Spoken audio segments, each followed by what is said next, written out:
Hey guys, how's it going? TechSpecs here. Hope you're doing well. For the last week or so, I've been using the Sennheiser Momentum True Wireless 2 headphones, which are, as the name suggests, true wireless headphones. They're in the same high-end tier as other competing earbuds like AirPods Pros, and have an equally high-end price to go with them at £279. But are they worth that £279 price? My take is yes, in most areas. As you would expect with a price like that, they're naturally a premium set of headphones, with a very clean and minimal aesthetic which I really like. The case is made of a grey nylon type of material, which is sort of similar to that of the Logitech Combo Touch keyboard case, but it's just slightly more textured. You can also get the Sennheisers in a bright white colour if you want to as well, but I personally think that black and grey is a better option, as white headphones are more of an Apple kind of thing. On the top of the case, you have the sleek Sennheiser logo that is the same no matter what viewpoint you look at it from, which is a satisfying touch from a design perspective. And on the rear where the hinge is located, there's a USB-C port along with a button that lights up an LED to show you whether or not you need to charge it.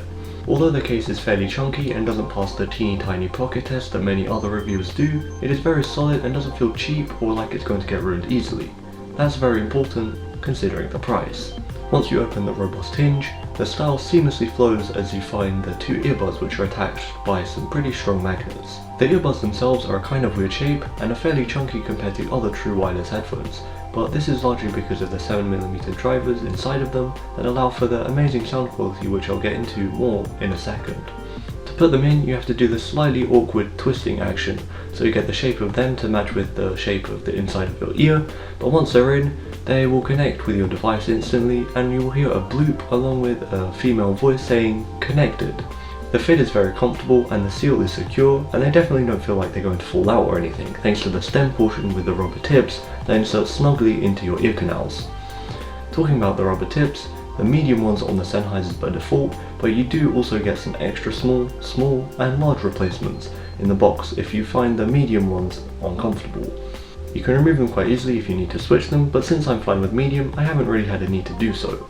Now let's get into actual sound quality. Like I said, it's amazing, and by amazing, I mean amazing. Sennheiser as a brand are well known for the sound quality of their audio products, and the Momentum 2s definitely live up to that reputation. Right out the box, bass is deep, mids are defined but remain natural, and treble is clear with the level of detail you'd expect from over-ear headphones. I would describe the overall sound produced by them as warm because bass is slightly more prevalent, but everything is very clean and sounds really good. On top of this great sound quality, the Sennheisers also have active noise cancellation for isolating any background noise that you may have, and it is equally as amazing. Noises from being in a room with other people or from a busy road all pretty much vanish, and although in some cases this might be dangerous because you can't hear what's going on around you, the almost magical ability to feel the music as if you're part of a movie scene is really great in those select circumstances where you don't want to hear anything around you other than the music that you're listening to.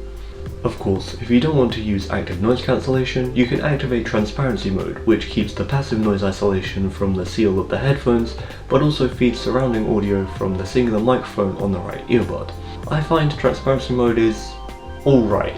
There's a slight hiss when it's turned on, likely due to there only being a singular microphone, and the combination of the really good seal with extra noise being put in doesn't feel quite right, so I only ever use it if I really need to hear what's around me or hear someone talking to me. ANC supposedly drains the battery slightly more than transparency mode for some reason, but the Momentum 2s claim to have 7 hours of battery life, along with 28 hours in total if you take the charging case into consideration. And so far, with ANC turned on all of the time, I haven't really needed to charge this thing once.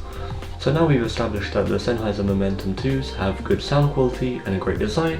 What's the caveat? There are a few things that make the experience with the Momentum 2s slightly unpolished considering the amount you pay for them. The initial pairing is quite unintuitive as you have to hold both of the control areas on the side until you hear a female voice say pairing, and then you have to set it up as a Bluetooth device in settings. Then you have to download the companion app and open it and wait for it to find your headphones, which took me longer than I thought it would because I thought you had to go straight to the companion app and they'd pair like that. And on the topic of the companion app, it's pretty bad, but to be fair, it has gotten slightly better with an update that came out a few days ago. The EQ controls are awful with the complicated wave visual thing, and you have to switch the view along the top to get some sliders which actually make some sense for fine tuning. Along with that, by default the side tap controls are very one-sided, with the left side having 1 tap for play pause, 2 for skipping the track, 3 for the previous track, and holding for volume down. The right side has also got 1 tap for play pause, but then has 2 for your voice assistant, 3 for A and C, and then hold for volume up. Yeah. As John Porter from The Verge wrote in his review of the Sennheisers, everyone should customize the controls when they first get them, and I couldn't agree more. Luckily, the controls are pretty customizable, but I think there should at least be a prompt or something asking you if you want to change them from the default that comes out of the box. There is also a slight learning curve to actually using the controls too, as the area which you can tap or hold is relatively sensitive, so you can sometimes end up with your action not registering properly because you put your finger slightly to the edge of the side. However, I found that I learned where it was acceptable to hold or tap fairly quickly, so it's probably just an initial inconvenience. And finally, the Momentums also like wireless charging, which for me isn't much of a deal, but for others it may matter more if you're heavily invested into lots of charging pads and love the convenience factor. Now I've covered pretty much everything there is to know about the Sennheiser Momentum True Wireless 2 headphones. That brings me to the question, should you buy them? Like I said right at the start, the price is £279, which puts them in a very expensive place, and it's even above Apple's AirPods Pros, which cost $250. If you're someone who can afford that price tag and wants some premium sounding wireless earbuds, I can definitely recommend the Sennheisers to you, as in this form factor they're probably one of the best sounding ones available. Although there are some issues with the initial pairing process and the companion app, I do think that the actual day-to-day listening experience is very good quality, and they're definitely headphones that I think most people would be happy with.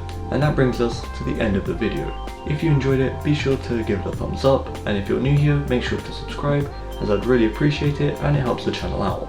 This is TechSpecs here, and I'll see you guys next time. Peace.